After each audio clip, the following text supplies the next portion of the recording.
radio on, pin a star in the chest. Just doing what we love and doing what we do. We kiss our family goodbye before we go. Crazy world out there, only the good Lord knows. If we take that last call, the cavalry will be there to hold that line. Where we fall, we're holding that thin blue line, 'cause that's what we do. We don't do it for the glory, we do it for you. No matter the price, we'll sacrifice, we will. We'll hold that line.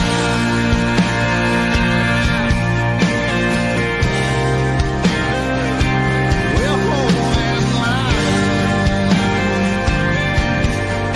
Yeah. Love us or hate us, we'll always be there. No matter the call, anytime and where.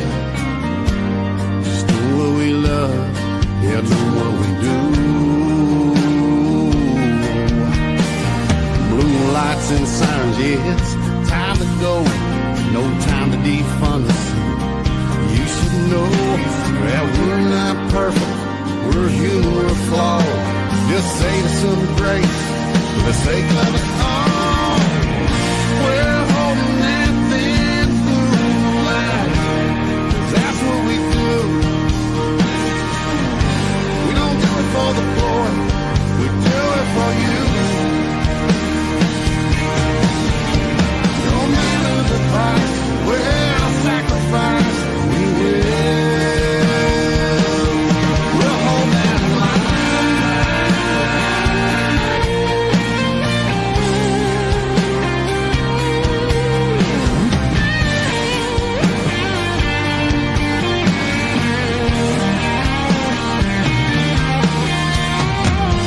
We're holding that thin blue line. That's what we do. We don't do it for the glory, we do it for you. We're holding that thin blue line. That's what we do. We don't do it for the glory, we do it for you. No matter the price, we'll sacrifice, we will. We'll hold that line.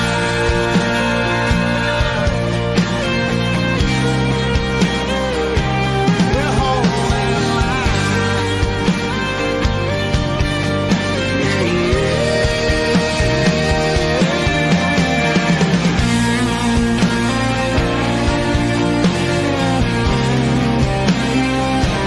We'll hold that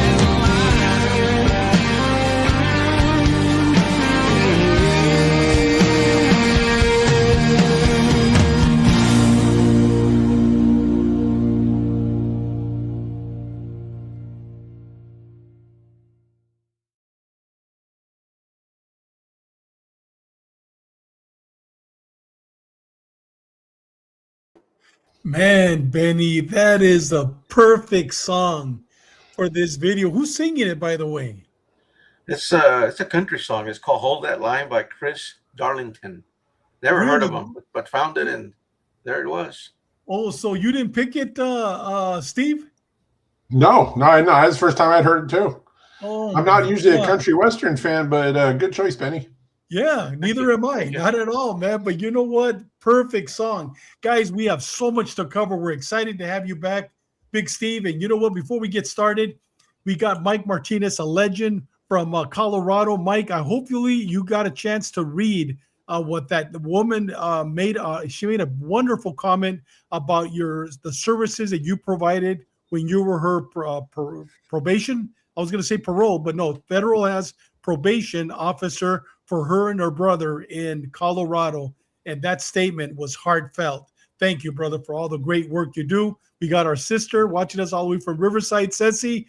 has been with us from the very beginning. We got Nancy Mosqueda, our sister in Christ, and our new sister, part of our family. We got beautiful Patsy Cruz, Benny Cruz's beautiful wife, watching us, saying that it's nice and cool over there in Temecula. We got the crime fighter, man. We got Batman. We got Jim DeJanis watching us all the way from Thailand. Thank you, brother. We got Bob Lopez telling us, reminding us, and thank you for your service, Bob. From 1979 to 2004, you patrolled the streets of San Diego. And thank you, brother, for being the man that you are, for being the legend that you are. But talking about legends. Hey, there's Chris Kilby. That's right. Talking about legends. Here's another legend right here. Absolutely.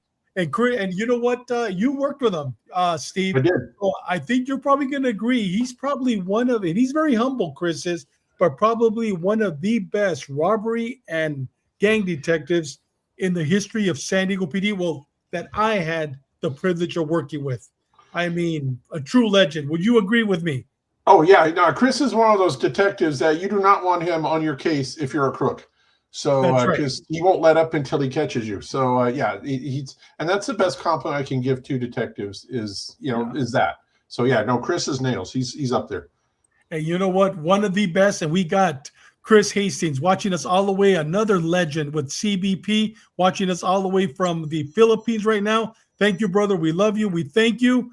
And we got Juan Cephas, Fit PD. Juan, that interview you did with Steve, it was outstanding. If you guys get a chance, please, I always push it and remind people to please subscribe to Fit PD. He just did a wonderful live interview with Steve at the Historical Society building. Please watch it. I know, Steve, you're probably going to be covering it. But guys, with that said, we got Jeff Garcia, Houston.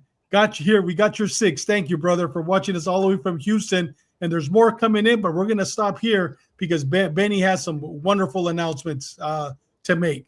With that said, Benny, it's all yours, brother.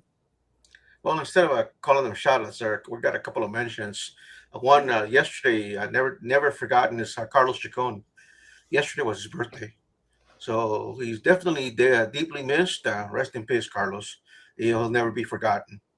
And another mention is a friend of ours, a friend of the family, of the Cruz family. We lost a good friend. He was a stepfather of my daughter's best friend, Mike Whitaker. They're in need of help.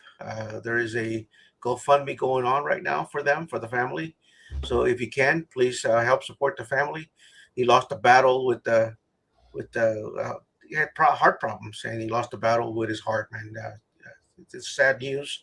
He was 76 years old. Wow. So they need help. So, if you guys can help out, sad news, for the family. So again, if you guys can help out. Most definitely. You know what? Feliz cumpleaños, happy birthday. It's funny, Benny. It came up on my calendar yesterday, and I thought, well, I'm not going to post nothing because what if it's wrong? But it did come up on my. But then later on yesterday in the afternoon, I saw that you posted it. Thank you very much, brother, for once again for honoring a giant in our lives. And talking about giants, here's Linda Tibbetts. I know she volunteered for many years at the Historical Society. Yeah, sure did. Yeah, she says gives her best to you, brother. And Mike Martinez did acknowledge it. But guys, real quick before Benny, once again, we get into tonight's show, I just want to say my wife volunteers at Dogs Incorporated, which is a special program. Actually, believe it or not, it's funded by volunteers and funded by private sectors. They don't receive government money, and they basically train dogs. They bred dogs, and these are the type of dogs, little Labradors, and they train them to be seeing guide dogs, service dogs, skilled companionship dogs, and therapy dogs. And like I said, my wife volunteers her. She's one of the volunteers and trainers. It's probably about 20 miles from my house, just south of my house. And this is a great program. You go there, it literally looks like Southwestern College, like a college campus, and they have all these beautiful dogs, and they're seeing eye dogs. They got people flying in from all America, from New York, from San Diego, from Los Angeles, from Arizona. I mean, you name it. And they're bringing these people that are blind, and they're practicing there on the college campus. The reason why I'm mentioning this is because today we added a new family member to our family. And we were able to adopt one of the dogs there that is a special dog. And her name is Dovey Contreras. And today we went and we picked her up. She's here at the house for the first time. She's there with my wife. And I'm one of the happiest men in the world today. I know she's going to be a blessing to us, and we're going to be a blessing to Dovey. But I think that dog won the lottery of life, to be honest with you. Oh, I'm telling you, man. I mean, seeing that picture of her and seeing that picture with my beautiful wife, and now we have Dovey as part of our life. This is a blessing. And if you want more information, all you have to do is go to Dogs Incorporated. You know somebody suffering from PTSD, somebody that is going blind. I have a 9-year-old nephew that we're putting him in contact with Dogs Incorporated that lost one eye, and we're trying to help him. These are beautiful dogs, and they're bred right there on that campus to help society, to help our brothers and sisters in America. But so we have a new family member. So Benny, if you and your beautiful wife ever come, guess what? You're going to be meeting Dovey, and she's going to be happy to see you, brother. With that said, it's all yours, Benny. Well, you guys mentioned Juan Cepas. He definitely has an outstanding show. I mean, I watched some of his episodes, and I mean, some of them are really impactful, man. He has some great interviews there. I mean, definitely you want to go jump on his channel and watch some of those episodes. Yeah, it's outstanding. Yeah. So today we've got to welcome Steve Willard, an FBI trained forensic expert with 4 decades of experience, a published author, and dedicated San Diego police historian. Steve knows the heart and history of this department. Today, he joins us to speak about In the Line of Duty Memorial at the Police Museum, and to help us honor those officers who gave their lives in service to our community. Please welcome Steve Willard. Thank you very much for having me. So last time I was on here, I was 3 days from retirement. So different life perspective now. So how's retirement? Are you busier than ever? I am. I couldn't understand that phenomenon, but everybody says that you will be, and they're right. I am. So, but yeah, life's good, and no alarm clock's even better. Yeah. There's not enough hours in the day, man. It's busier than ever. Indeed. But being my own boss is wonderful. Yeah. So Chalo got a little bit busy today, so at work, so he's not going to be able to join us today. So I'm going to pick up some of the stuff he was going to pick up on. So we're going to talk about that second officer that was killed in the line of duty, which was a motor sergeant. Yeah. It was Motor Sergeant Officer Oliver Hopkins. Can you talk to us about him? Yeah, it's interesting because originally he was listed on the police memorial as officer Oliver Hopkins. I did some research and found that he had been promoted to sergeant the day before. So it was important that we got his rank correct and put onto the memorial to reflect his promotion. The one thing about him is that, I mean, look at the date. This is July 2nd, 1915. So we're going almost 111 years ago.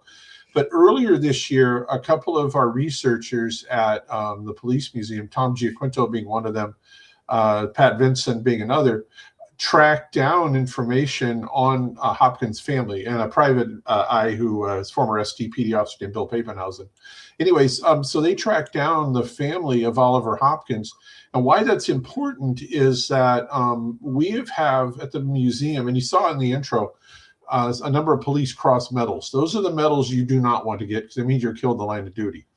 About 4 or 5 years ago now, the police department human resources came to us and said, we have exhausted all means of finding these people to give medals to the family. Can you guys take it from there? So we did. We have the medals on display. I think, Benny, you saw them. And this is the one exhibit we actually want to go smaller. We were able to find Tana Hill's sister. We were able to find a number of other officers' families. And the one about Hopkins is because it's over 100 years ago, we were able to find them, and they were just in complete disbelief. Number one, that we found them after so long, but number two is also that they just said, well, so long ago, obviously we did not know our grandfather. We didn't know anybody cared enough to do this. And he's like, yeah, absolutely. He was a member of our family. So we had the medal ceremony at police headquarters. Chief Scott Wall, he wanted to, this is important to the police department as well. The chief, the entire command staff, full dress uniform, honor guard. They have the medal there and a flag. The chief will come in, present the medal, get down on one knee, present the flag, say some words of encouragement to the family. So it's very touching that this officer, and I hate to use the term gave his life, he had his life stolen from him. He's trying to do his job, and he winds up being killed for it. And there are very few jobs in this country where stuff like that happens. You have people who are accidentally killed at work, certainly, but to be intentionally killed for the job you do is a very rare thing. And he obviously knew the dangers of it. What had happened with him was he was trying to stop a speeding truck at 20th and M Street, which is now Imperial. So he got up alongside of it, and as best we can tell, the truck decided he was just going to run him over, so he swerved into him. Sergeant Hopkins got caught up under the truck and ultimately perished from his injuries. His family actually had his nightstick, and they brought it and they gave it to us. So it's on display in the museum now. So that was a nice piece of history we were able to link to him. But he had been married for a very long time, and he, by all accounts, was just a great guy. His family really loved him. He seemed like he's very popular at work, very hardworking officer as well.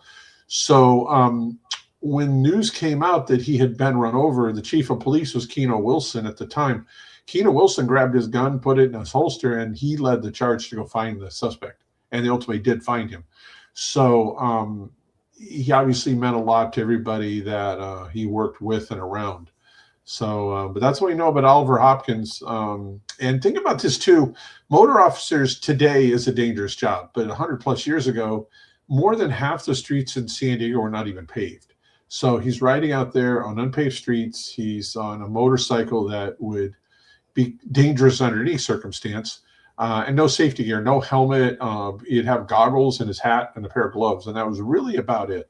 So it took a lot of bravado just to do the job that these officers did back then as well. So it's real important that when we put together the memorial wall, not just for him, but for all of them, is that we tell the whole story about who these guys were. And I told that to Juan Cephas as well, that we wanted to show the badge number, if there was one and we knew it. We wanted to show their picture, but also tell their story. Now you go to other memorials and it's just a name, and unless you knew the name of the person, it doesn't mean a lot. But you look at Oliver Hopkins, and when I look at him, it looks like the picture is probably taken off the cuff. He may have been going to work one morning and a loved one snapped that picture. So I kind of wonder, what was he thinking, and where was he, and what was he doing, and the whole thing like that. So like I said, we want to tell the stories, though. That's the most important thing. Hey, Steve, was the family living in San Diego when you guys contacted them? They're living in Arizona. So they came out here for the ceremony. And just the gratitude that these people had was overwhelming. They couldn't stop shaking people's hands and saying thank you. It was just incredible. And I'm sure that, throughout the years, they probably said, well, here's the story about Grandpa. And nobody ever thought that the police department would ever call them and say, hey, come back. We have something else for you. That's beautiful. Beautiful. Steve, there's another term that's not very common now, patrolmen. Mm-hmm. So they used to be called patrolmen instead of police officers.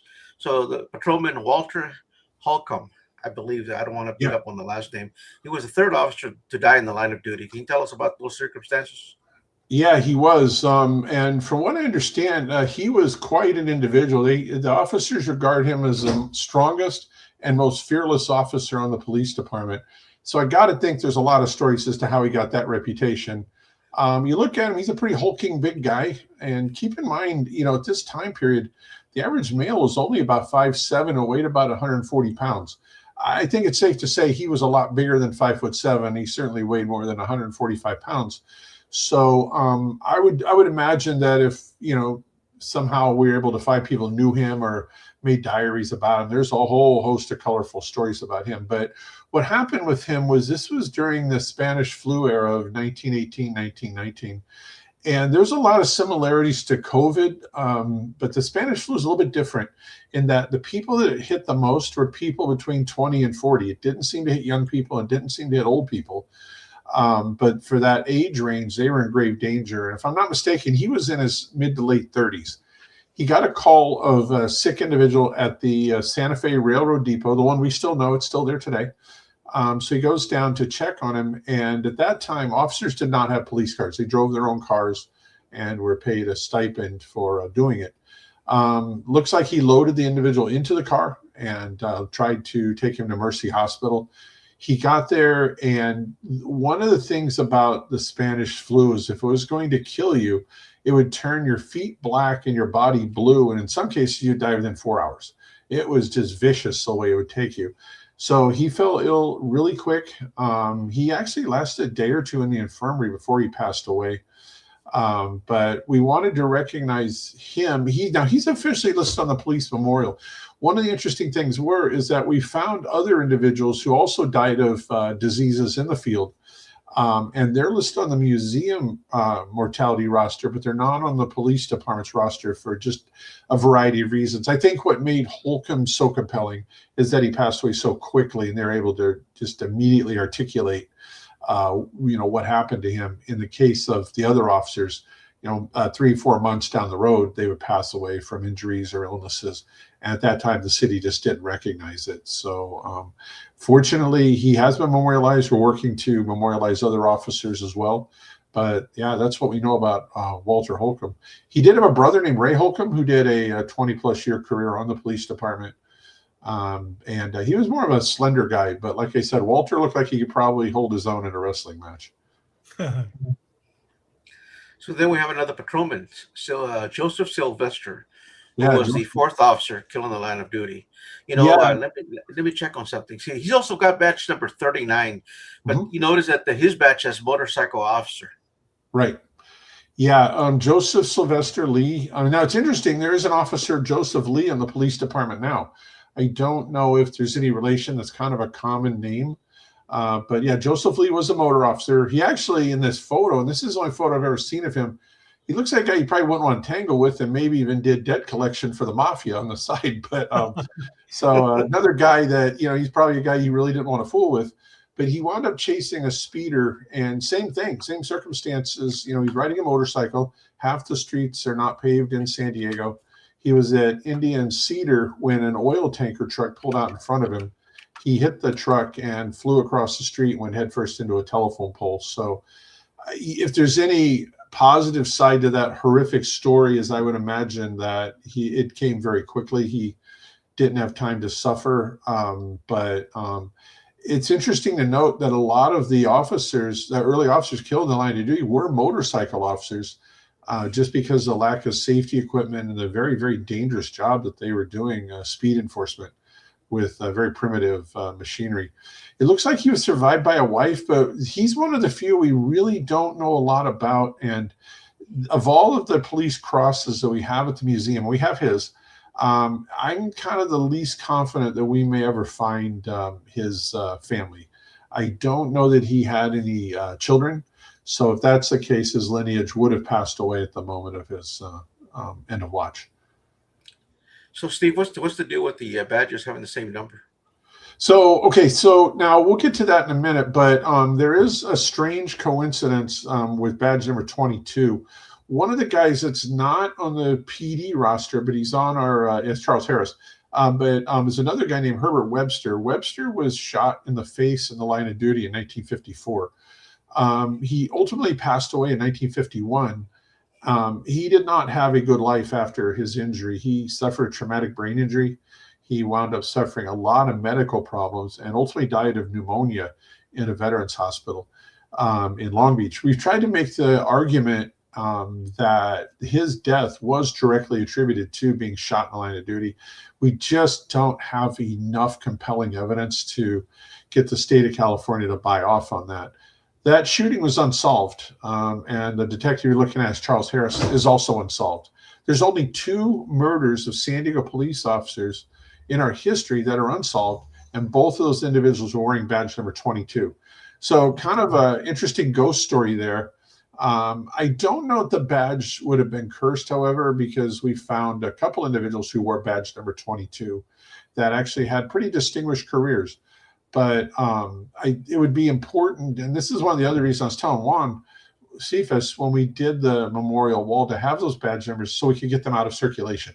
So we could tell the police department that, hey, if there's anybody wearing badge 22, it needs to be retired. And the department's been pretty good about that. There have been a few that have slipped through the cracks. But that issue of one officer wearing a badge and then being killed in the line of duty, and then the number being reissued and that officer being killed, has happened more than once. So we definitely are trying to, do our due diligence to keep that from ever happening again. Hey, Steve, we have a quick question from SDMATTD. Where was police headquarters located in those early times? Good question. Yeah, in the 1920s, it was at 2nd and G Street, about where the Ralph's grocery store is now. It's interesting, when we opened up our first museum at 205 G Street, we were right about in the same area where that the first headquarters was over where Horton Plaza is. But in the 1920s and pre 801 West Market Street, that's where it was. But it was an old wooden ramshackle building. It's been long since torn down, but that's where it was. Oh, interesting. So, Steve, you mentioned him already, Detective Charles Harris. He was the 5th officer to be killed on the line of duty. Tell us about him. Yeah, Charles Harris is a very strange case.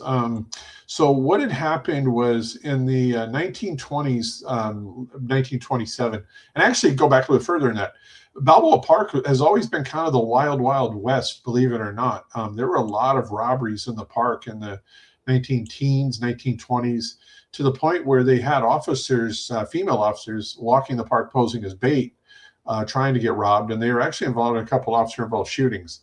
So there was a robbery series going on. There's about probably 10 to 15 cases where individuals are parking along a lover's lane. There's some debate as to where exactly Lover's Lane was at that point. My speculation is, as you come up on Richmond Street from 163 and you come up the hill, as you're almost to the top, if you look to the east, there's a little parking lot that is now a back entrance to the zoo. At one time, there was just kind of a cleared mesa, but if you could pull back in the trees, nobody's going to see you. I think that might have been where it was. We have other references that may have been a little bit north of there. I don't think it was too close to Yupa Street, though, because there are a lot of houses there. If you're going to, want to be alone in the dark along Lover's Lane, you're not going to want to be within, eyesight of somebody looking out their front window. So what was happening, though, is a robber would come up and shine a flashlight in the window of the victim's car, demand their money, and then run away. Now, by the time individuals got to its phone, the robber's long gone. We suspect there may have been even a lot more cases than that because, who knows who's in the car, and they don't want to have to file a police report and explain why they're there with somebody, perhaps not their spouse. So there's really no idea how many cases this individual did. But on April 3rd, there was a plan to try to catch this robber. And Charles Harris and a policewoman, Rena Wright, were one team. And then another officer named Louis Lusk and Olga Nelson were the other team. So they met over by where the museum tower, the Museum of Us is. And for people who don't know, where the iconic tower is. As you drive through the arches and go across the Laurel Street Bridge heading west, if you look just to your right, there's a building there. That was a police station for the exposition in 1915. So we think the briefing probably may have occurred there, even though that was not an official police facility. The plan is that Harris and Rena Wright would take the north end of the park, and Olga Nelson and Louis Lusk would take the south end of the park around where Marston's Point is. So according to the records that we have, Harris and Rena Wright got into position in the Lover's Lane area, and they hadn't been there very long. And she made a reference to, we should probably go check in. So Harris went to the story from her, because she was a surviving witness, is that Harris went to turn on the ignition, at which point a flashlight turned on in the car. Harris looked into the light, and then the robber immediately opened fire, striking Harris several times, mortally wounding him. According to Rena Wright, Harris did not fire his weapon, but forensics showed that he actually unloaded the weapon. Where there's some very interesting things, but I'll explain what happened next. So Rena Wright was about 5 feet 1 inches tall and weight proportion of probably 110 pounds, perhaps. Harris was a big guy. He was over 6 feet 6'1", and probably 180 pounds. So according to her, she was not able to get him out of the driver's seat, but she had to go for help. So according to her, she drove down towards police headquarters, we think down Richmond Street, to what was then where 163 North and South is. That was called the 10th Avenue extension going south and the 11th Avenue extension going north. So if you can imagine, it's almost like a four-way intersection. She went down there, we believe, turned left, went into downtown, then went to 702nd Street, where police headquarters was. And there was an emergency room. There was a police surgeon at the emergency hospital that examined Harris and declared him dead. Now, what's interesting is that's a journey of about 5.5 miles. Mercy Hospital is only about a mile away. So why she didn't go there is anybody's guess. And one of the things, too, that we have to consider is that officers this there did not have a lot of formal training. Today, anytime you're going to do an operation, you put up your TAC plan and you figure out, okay, if officers are injured, we're going to go here, here, here. There's no mistakes. If anything goes wrong, everybody falls into script. In this case, there wasn't really anything like that. Their only plan was that when the robber came up to rob them, they were going to take him into custody, or the male would feign like cooperation, and then the female would shoot and kill the robber. Beyond that, there was no plan. So that was one interesting thing. Maybe she panicked. It's hard to think that growing up in San Diego, she wouldn't know where Mercy was. But where it really got strange was a couple of days later at the police inquest, she was asked, what happened. And the issue with the gun, him not firing, was kind of strange. But, mistakes happen. But then the other thing was what type of gun do you have? She said, I don't know. Where is your gun? I don't know where that is either. Now, that's kind of where the story ends with her. We don't know what follow-ups were asked of her. I would think that being the chief of police, I would have a lot of questions to the surviving officer if she could not answer those two questions. But we don't know if those were asked. The file just doesn't show anything like that. The other thing, too, is a number of people did come forward confessing that they had done the murder, usually from out of state, and it turned out they were just looking for a free ride back into San Diego. Yeah, so it does sound like the Zodiac Killer somebody just put up on the screen there. A lot of similarities there. But what's the most unusual thing in my mind anyway is that this robber had robbed numerous people. So why did he shoot Charles Harris? Harris at that point doesn't sound like he was offering any resistance, because remember the plan was he was going to put his hands up and pretend like, hey, I'm going to go with the program. So why was he shot? Did the robber recognize him? And we don't know that. Now, interestingly enough, when I've worked around detectives, I've shared with them the story, and everybody wants to try to recreate it. There are some theories that maybe she shot him, and yes. I don't know that we could discount that. There's a couple things that tell me probably not, but the height difference, you'd have to climb up on the running board. It doesn't look like that would have happened, but I don't know. This is truly a whodunit. And this happened in 1927, so the odds of it ever being solved is, unless somebody is on their deathbed and said, hey, my grandfather told me this crazy story that happened in the 20s. I don't think this will ever be solved. The reports that we have are only a couple pages long.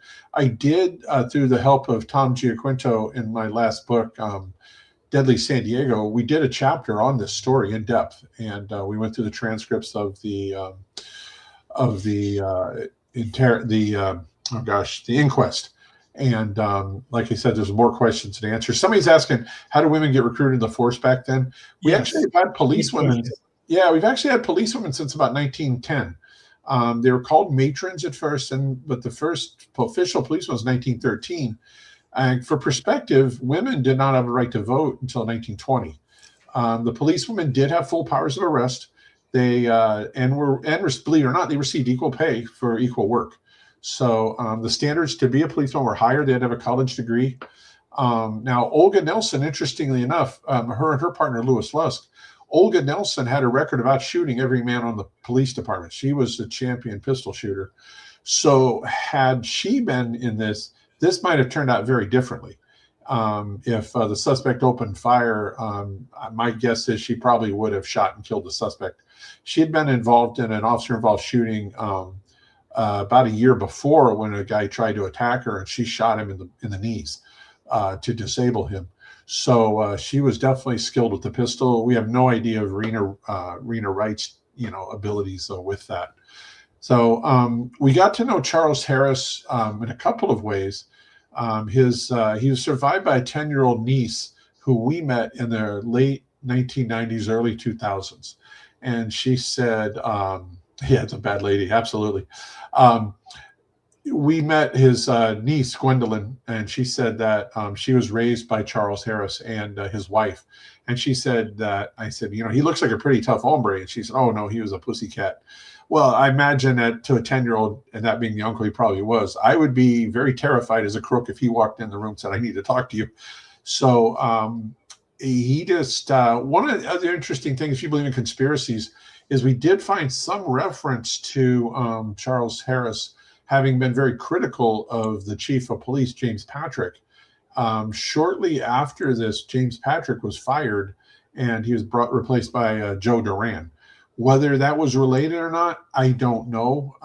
If you really want to go down a crazy rabbit hole, maybe Rena Wright killed him. She told the chief covered up, and they knew it, but didn't want to bring scandal to the department.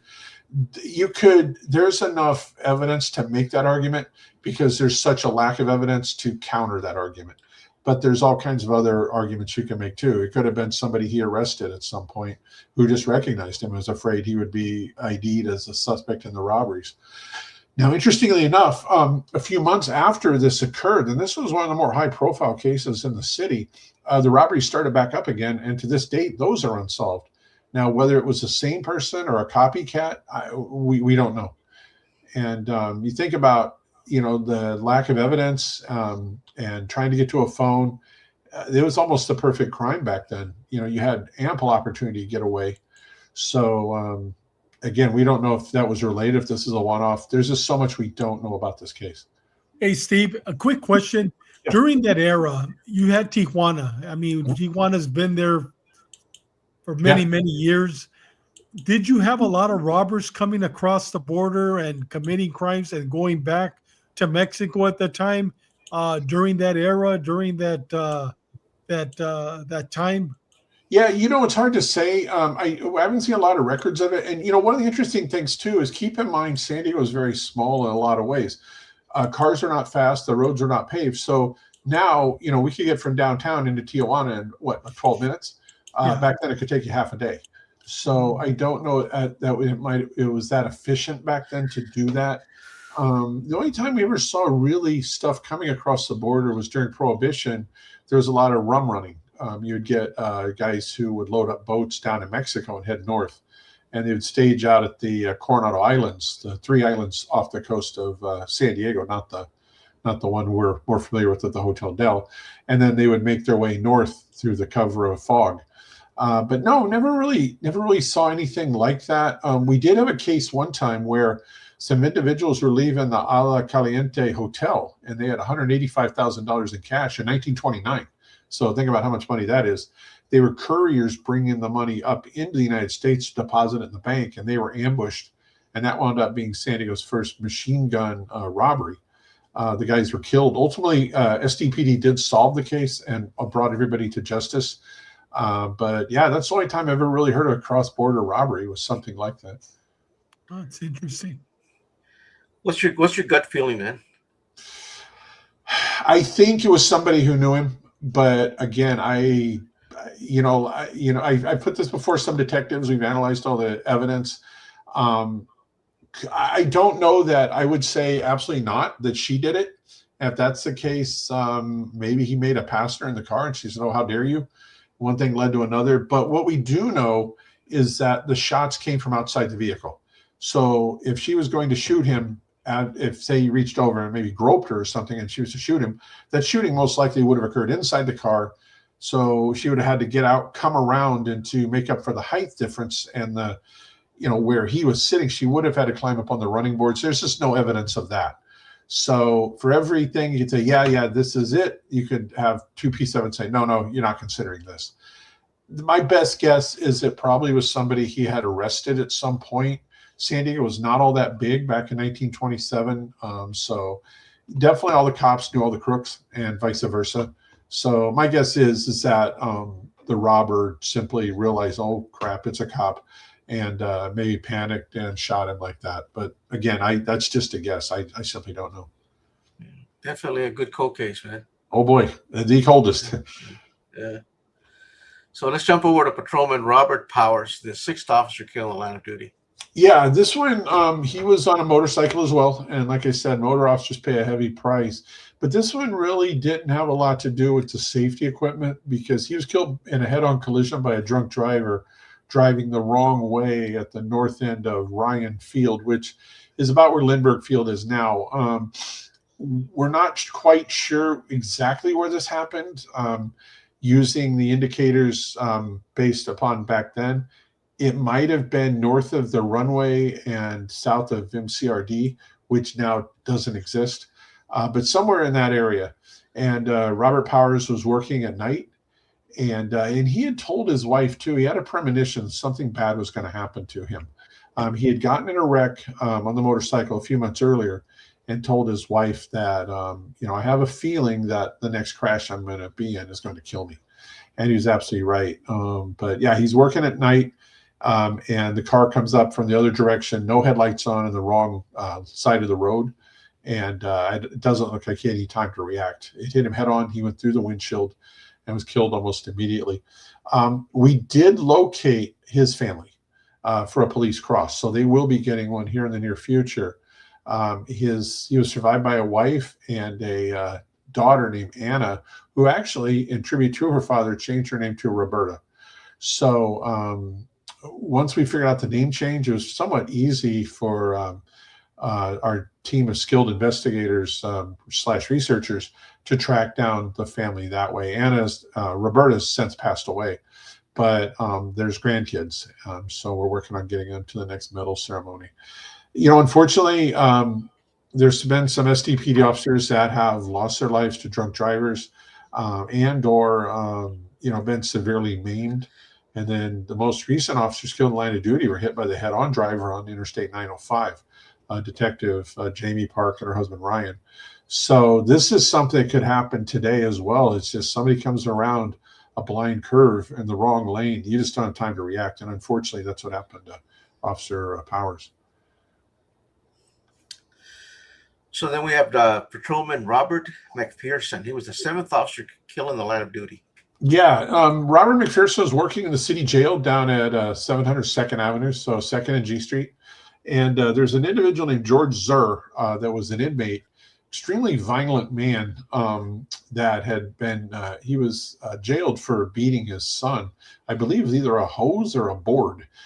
So a pretty just dangerous guy.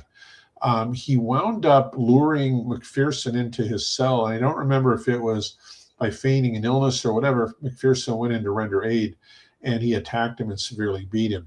McPherson was rushed to the emergency hospital, which was fortunately in the station. They stabilized him. They sent him to Mercy Hospital. At this time, hospitalization was done a bit different. Today, you would have a trauma unit and all that at a hospital. Back then, you would live or die based on the skill of the police surgeon at police headquarters in the PD's emergency hospital. So they were able to stabilize him and get him to Mercy Hospital. And for a while, it looked like he was going to be fine. And then, as best we can tell, based upon the story, he suffered a severe head injury and escaped from the hospital. Was actually walking through a neighborhood, babbling incoherently. They took him back to the hospital. He died a few days later. So, and as you guys know, being in law enforcement, head injuries are very strange. Sometimes they don't look all that serious and are, and there's other times, where you've seen somebody who sustains a massive head injury and they somehow survive and are fine. So, but that looks like what happened to him. And again, the common denominator to all of these things is these are guys who are just doing their job, trying to make San Diego a better place, a safer place. And they all paid a heavy price for something other than, the robbery series, for something relatively minor. He's there making sure an inmate is being treated humanely.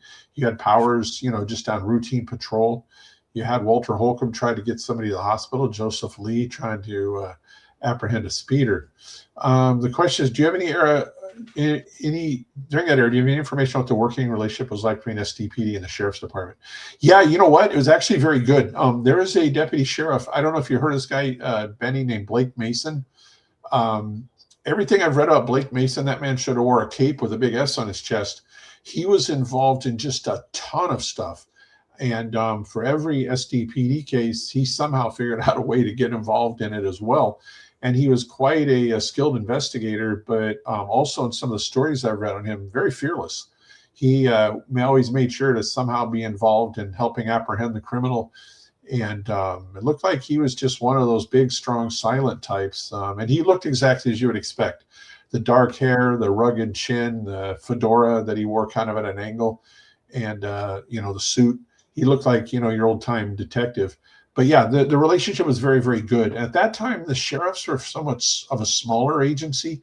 They're, I think, now certainly the second largest in California, behind LA Sheriff, and maybe within the top 10 of large sheriff's departments in the U.S. But at that point, there was not a lot of them. But the relationship is very good. It's always been very good, really. I mean, there's some jousting back and forth, and friendly competition. We had the Copper Bowl, but the sheriffs and SDPD, I've never seen the relationship bad between them. It's always been top notch. Yeah. Wow. Steve, that's quite a. I mean, that was a pretty interesting case involving the detective. Yeah, and like I said, I laid it all out. With Tom Giaquinto did most of the research. The only thing Tom and I kind of differ on is the location that it happened. But other than that, the facts are all there based on what we had. Give it a stab if you want to grab my book, and see if you can solve it. And it's interesting because, with every major case, and Dave, you've worked major cases before, all the stuff that flies in from left field, you get all the false confessions and things like that. One of the other cases I've written about as well was, of course, you've heard of the Black Dahlia. Prior to being murdered in Los Angeles, she lived in San Diego for several weeks. So when LAPD found her dead, they said, what was she doing prior to coming here? So there was a big investigation here in San Diego as well. And they had a number of people coming forward talking about, yeah, I did it. This is why I did it. And just in reading some of the reports, some of the addresses, there used to be a Victory Street. It's over where the sports arena is now. So when you read these old reports, so much has changed. The lingo, you have to make sure you understand the lingo.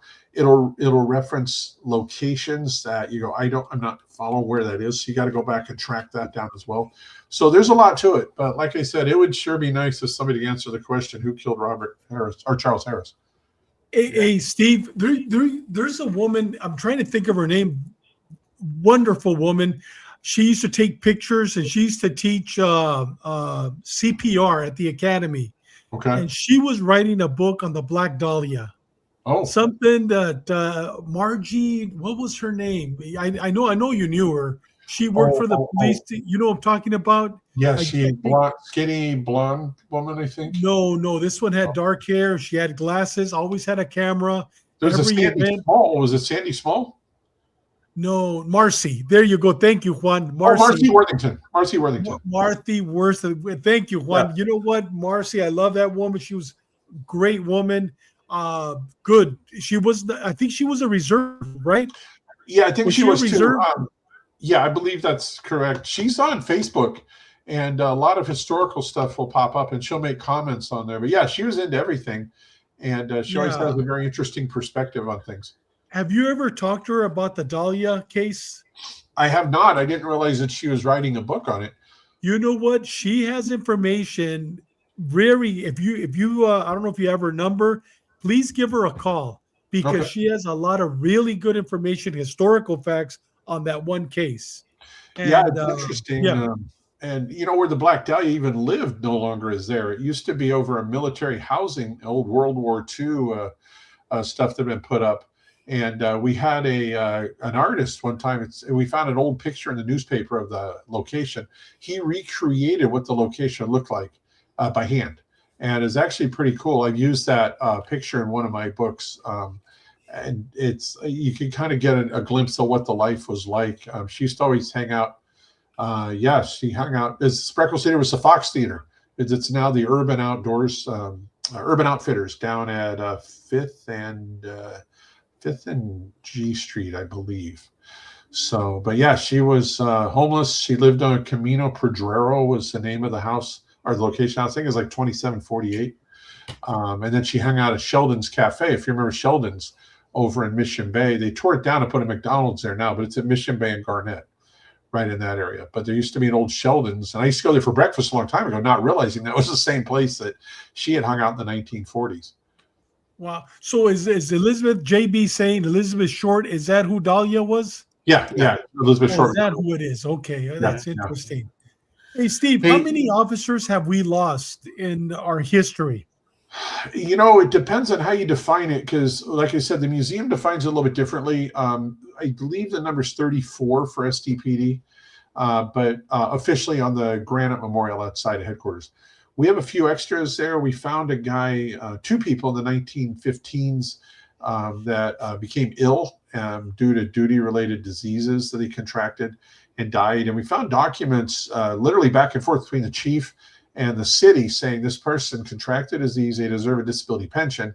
And the city said no. And ultimately, we have a letter where the chief said, well, the person's dead now. It's a moot point. That one probably should have been on the memorial outside headquarters, but it's not. And then we also recognize the 4 individuals who were called up to military service and were killed in combat and service to the country. So we have them listed there as well. And then there's a couple of others that, like a guy named Jim Carney. He was on the way to work in 1983 at Mira Mesa Boulevard and 15 South. And he was on a motorcycle and he saw a crash occur in front of him. He stopped to render aid and then ultimately became entangled in the debris and crashed and suffered fatal injuries. We listed him on there because he was rendering police aid. There's precedent for that. We had an officer in 1970 who was rendering aid off duty at a bar, helping check an ID. Turned out 2 parolees he was in contact, and they wound up shooting and killing him. So, we have duty-related circumstances for our criteria. So if somebody is killed doing police work as a trained officer, even if they're off duty, we'll list that as duty-related circumstances. The police department's been a little bit different in that it has to be on duty. But like, for example, Pat Lewis was killed in the bar. He was off duty. So it's kind of all over the place. So we wanted, at least that's our standard. Now, the police department may have something a little bit different. I know there's been a couple of individuals who died due to duty-related illnesses. Ron Riverall, I don't know if you remember him. Yes. His state of California paid out as a line of duty death, but he's not listed on the memorial as a line of duty death. He contracted hepatitis in the Tijuana River Valley. And then Jason Prokop was on his way to work. This is creepy too. He was killed in the exact same location as Jim Carney, but he had been involved in a traffic accident, got out to render aid, and then he was killed by another vehicle coming up on him. It was dark early in the morning, and a lot of people use the Interstate 15 as a speedway. So we have him listed, but the police department does not. We said he was on his way to work at Central. He stopped to render aid in his capacity as a police officer, so we have him listed. So the numbers are different between us and STPD. Who's right, who's wrong? I don't know. Like I said, we have a little bit different defining criteria. Hey, Benny, thank you very much, man. Me being a former San Diego police officer, for honoring our officers and the 34 that we're going to be honoring. I know every week Benny's going to have you come, and we're going to go through all 34 or 38, whatever you guys decide. Thank you. Thank you. And Steve, as I was watching you, I know you're not reading it. I No, know it's all memorized. And I you know. know I what, can't remember what brother? I had for lunch today, but I remember that. It's very You strange. remember that, man. You know what, brother? Thank you from the bottom of my heart. From everybody that's watching this show, because my feeling is, and I truly believe that when you bring up somebody from the dead, you bring them back to life again. Somebody that Yeah. has passed, every time you bring them up, every memory you have, you bring them back to life again. And brother, today you brought back, man, 7 heroes. And Benny, that what you called that wall, the forgotten wall. My God, that is God sent. Thank you, Benny, for today's episode. Beautiful. Yeah. Well, the numbers are going to get smaller as we introduce them because as we go along, we're going to have more on the stories. Because as Yes. Steve knows, we're going to know more about them and their death. So we might not be able to talk about 7. Maybe we'll talk about 2 or 3 because the stories are going to be longer. Because we're going to know Exactly. more about them. Yeah. But we're Some of them, we're gonna Dave, you've been there. You've sat in the pew at the church and you've watched the ceremonies and stuff like Yes. that. And it's yes. the hardest thing to do. Yes. But then everybody walks away, and 10 years later, nobody remembers them. So I Yes. definitely Exactly. applaud you guys for keeping their memories alive. Yeah. Yes, absolutely. Thank you, brother, from the bottom of our heart. Thank you. And Benny's going to program you for our next episode. Okay. And I promise you, it ain't going to be like that dinner. I promise. I have your address right That's here. about 14 years ago. That's right. I'm hungry every day, Dave, so don't worry. I promise you. I just saw your address. You had sent it to me. Yeah. Tomorrow, I have the shirt here. I am going to be sending it to you. So our next episode, you'll be wearing one of our shirts. Okay. Thank you, brother. Benny, any last words for Steve? Hey, Steve, you might want to give a shout out to your museum and your staff because they're outstanding, man. I want to head up there again and take another tour. Last time I was there, it was quick, but I want to. I mean, David, you ought to see the back room, the history back there. It is unbelievable. Yeah, and that's Benny, next time I go, I'm definitely going to be going.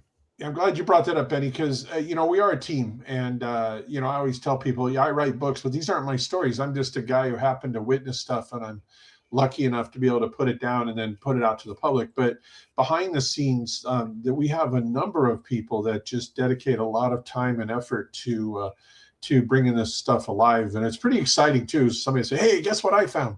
So sometimes it turns into a friendly challenge, but just a lot of repetitious stuff, reading stuff over and over, interpreting it. So yeah, it's definitely a passion. I can't say enough about the crew that I work with. They're all listed on the museum website on the director's page. Everybody brings a unique talent to the table. So yeah, it's a good team, and I'm very proud they let me serve on it. Hey, thank you, Steve, and we'll be seeing you hopefully the next couple of weeks, brother. Yeah. And from the bottom of my heart, thank you and everybody at the Historical Police Society. Thank you. Thank you. Man, Benny, I mean, he's not even reading it, bro. I mean, he's just talking from the bottom of his heart. What a great man. We're blessed to have him. San Diego PD. We're blessed. He knows every single one of those men that lost their lives. Same women. Yeah. Man, well, what an honor. Our department, that's another hero, another legend right there. Yeah. Benny, tell us.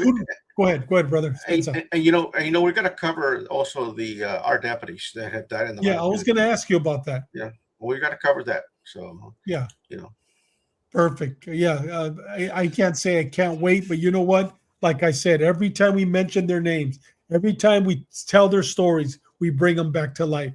With that said, tell us who we have next week, Benny. Well, next year we're honored to have retired San Diego Sheriff's Captain Don Chris with us. He's got a remarkable career. It spans from both. He was a National City cop when National City was National City, when things used to be rock and roll down there. That's when they used to have the old dark blue cars. Remember, David? Those navy blue cars. I don't remember him, Benny, but I'm sure I do. I grew up in Chula Vista, so yeah. Yeah. So he was a National City cop, and then he went to the San Diego Sheriff's Department, where he worked almost every division, from the jail to intelligence to homicide. Despite his rise in rank, he never forgot what it meant to be a deputy sheriff. To give you an idea of his dedication while serving as a homicide sergeant, he directly oversaw 52 death investigations, 28 homicide cases, including the Santana High School multi-victim shooting, alongside numerous deputy involved shootings, in custody death, kidnappings, and other major crimes. And a lot of people might say, well, that's not a lot. Well, it is a lot. But a homicide case, it's years that it takes to solve sometimes, you know? So, I mean, this guy, and not only that, I mean, he was, when I came to San Diego from Imperial County, he was my TO in the jail. He was my sergeant in traffic when I went to traffic for 1 year because I lost the flip of a coin. He was my sergeant in traffic. And then he became my sergeant in, he was my sergeant someplace else, and I can't remember what. No, maybe not. So then he became my captain, you know, for a while. I mean, he was a great captain, man. The guy's a good guy, man. And we're honored to have him next week. He also worked the museum. He was a volunteer at the museum, so he knows a lot about the history of the department. So he'll be on next week. Hey, Benny, I have a feeling it's going to be a 2 maybe 3 weeker, man. I mean, 52 homicide investigations. He is. He was also. Yeah. He was also. He was the what do you call it? The field commander. The guy that speaks for the department. What do you call it? Oh, the PIO. The press information officers. Yes. Yes. For our department during Heaven's Gate. Wow. Okay. So he knows a lot of that stuff. I mean, he's an awesome guy, man. The guy is really down to earth. Like I said, even though he raised to the rank of captain, he never forgot he was a deputy sheriff at heart. Good guy, good man. Public information officer. Yes. Yeah, public information. Hey, Benny, what year did he retire? I believe he retired in 2011, if I'm not mistaken. Really? Wow. Yeah. Yeah, you know what? Man. I have a feeling it's going to be 2 to 3 weeker, man. You know what? Dude, I can't wait to hear his story. Dude, he worked in National City with some big icons in law enforcement history in San Diego. Oh, I can't wait. Can't wait to meet him, man, next week, brother. Yeah. Hey, Benny, you know what? And with that said, tomorrow night, we got Gabe Morales once again, prison gang expert, street gang expert, author, and also the host for prisons, cops, and gangsters. And tomorrow, we're going to be talking about, should marijuana be legalized in state prisons? Yes or no? We're gonna discuss it, and we're also going to be talking about not only talking about marijuana in state prisons, but we're also going to be actually California, CDCR. We're not going to talk about Florida, the other states, because that's where Gabe worked as a correctional officer at Folsom, and I worked at CMC, California Men's Colony. So tomorrow we're going to be discussing that, but we're also going to be discussing all these cartel members, Chapo Guzman, Chapitos, all these guys that are cooperating with our government here in the United States, in Mexico, when they hit state prisons here, are they basically targeted as informants, as rats, as are they targeted for death, or are they given a pass by the Mexican mafia because of their ties to money, drugs in Mexico?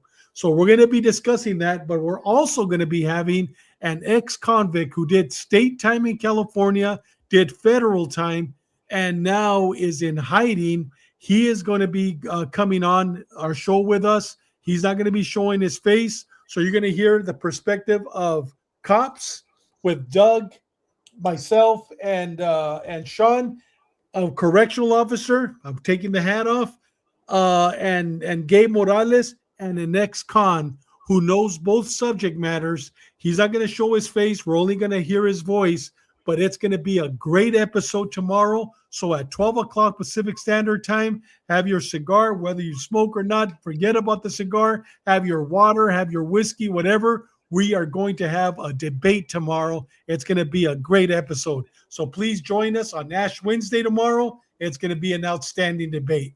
It's going to be outstanding. With that said, Benny, any last words, my brother?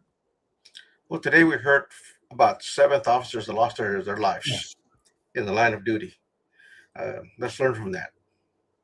You know, we heard how it happened, or how we think it happened. Some of them were confirmed, and some of them, you know, I mean, you got motor officers. Obviously, you know, the equipment wasn't there back then, the equipment they have now, but still, we learn from people's mistakes.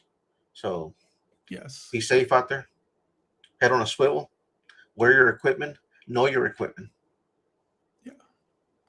And Benny, like I always say, you know what? Live a purpose-driven life. Make every day count. Make this week count. Yesterday, I'm not going to say we celebrated, but we acknowledged and we lived another Memorial Day where we've lost. You know, Benny, I wish that one day we can not only celebrate Memorial Day for our military that has died in the line of duty, but our police officers that have died in the line of duty. I wish we could incorporate both of them. Do you think that will ever happen, Benny? I think we already do. I mean, you see a lot of posting, a lot of people put them together. Yes. Because a lot of our officers serve in the military. Yes, they did. Yes. Yeah.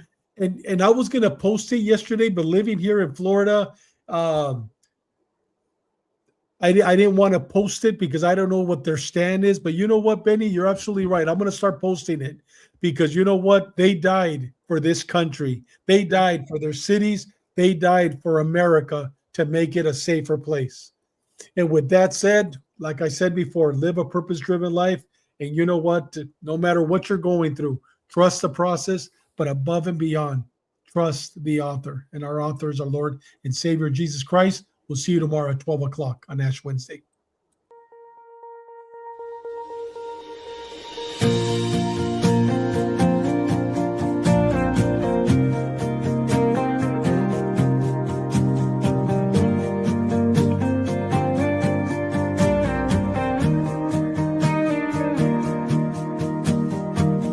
Lacing up those boots, strapping on that vest, spin that radio on, pin a star in the chest, just doing what we love and doing what we do. We kiss our family goodbye before we go. Crazy world out there, only the good Lord knows. If we take that last call, the cavalry will be there to hold that line. Where we fall, we're holding that thin blue line, 'cause that's what we do. We don't do it for the boy, we do it for you. No matter the price,